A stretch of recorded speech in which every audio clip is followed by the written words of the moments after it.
چند سالوں میں بشمول 2 عالمی عظیم جنگیں اور بہت کڑا وقت تھا، تب بھی ٹاٹا اسٹیل مل ثابت قدم نہیں بلکہ دنیا میں اپنا نام بنایا۔ یہ کہانی 1880 کی دہائی کی ہے، جب ٹاٹا جی ٹیکسٹائل انڈسٹری کو سمجھنے کے لیے دنیا بھر میں سفر کر رہے تھے۔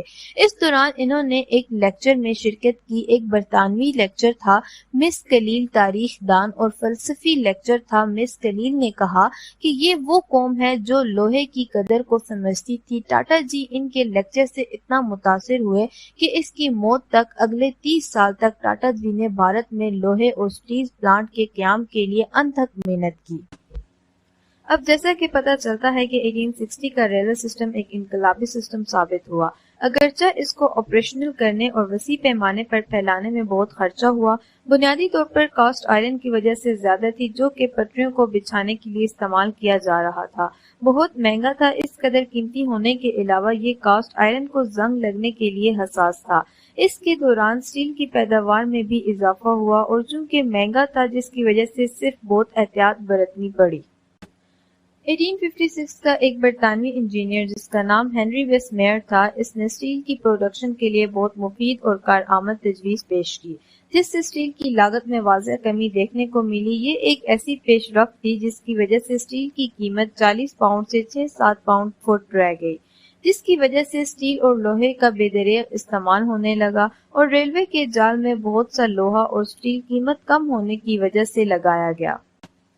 یہی وجہ تھی کہ مس ہلیل نے کہا، جو قوم لوہے کی قدر و قیمت کو سمجھتی ہے وہ ترقی یافتہ ہو سکتی ہے، اور یہ بات وہاں پر موجود ٹاٹا جی کو بخوبی سمجھ آ گئی اور انہوں نے اسٹیل مل کے قیام کے لیے ساری زندگی وقف کر دی، اور آخر کار وہ ناگپور میں اس کے قیام میں کامیاب ہوئے اور انہیں لوہے کے ذخائر ڈھونڈنے میں 5 نہیں 10 نہیں 17 سال لگ گئے، اور اس دوران وہ اپنی ٹیکسٹائل انڈسٹری کو بھی دیکھ رہے تھے۔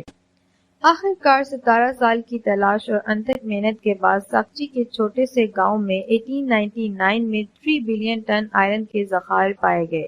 سب سے منفرد بات یہ تھی کہ یہ ذخیرہ ریلوے اسٹیشن سے صرف 45 میل دور تھا، تو یہاں سے انڈیا میں ایک جدید اور منفرد آئرن مل کا آغاز ہوا۔ جبکہ ٹاٹا جی خود 1904 میں انتقال کر گئے، لیکن ان کا یہ خواب ان کے بیٹے اور ان کے بھائی نے آگے لے کر چلا، اور یوں Tata group of iron industry کا آغاز ہوا، جس نے اس قدر مقبولیت اور شہرت حاصل کی کہ کچھ ہی عرصے میں یہ انٹرنیشنل ٹریڈ کرنے لگا۔ تو ناظرین، یوں ہوئی ہندوستان میں آئرن انڈسٹری کی ریولوشن۔ لیکن بدقسمتی سے ٹاٹا جی خود اپنے خواب کی تکمیل کو دیکھنے کے لیے زندہ نہ رہ سکے اور اس جہاں فانی سے رخصت فرما گئے۔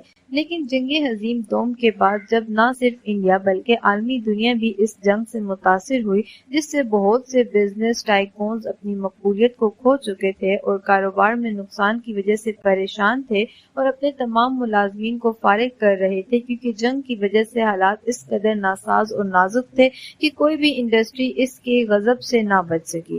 لیکن ٹاٹا جی گروپ آف انڈسٹریز نے یہ قدم بالکل بھی نہ لیا اور تمام ملازمین کو اپنی فیکٹری میں کام پر رکھا، بلکہ انہیں حالات سے نمٹنے کے لیے مراعات بھی دیے۔ اسٹیل مل کا قائم ہونا انڈیا کی تاریخ میں ایک بہت بڑا قدم تھا، جس نے ملک کی تجارت میں اہم کردار ادا کیا اور اپنے ریونیو اور آمدنی اور اسٹاک مارکیٹ سے نہ صرف انڈیا بلکہ دنیا کو حیران کر دیا۔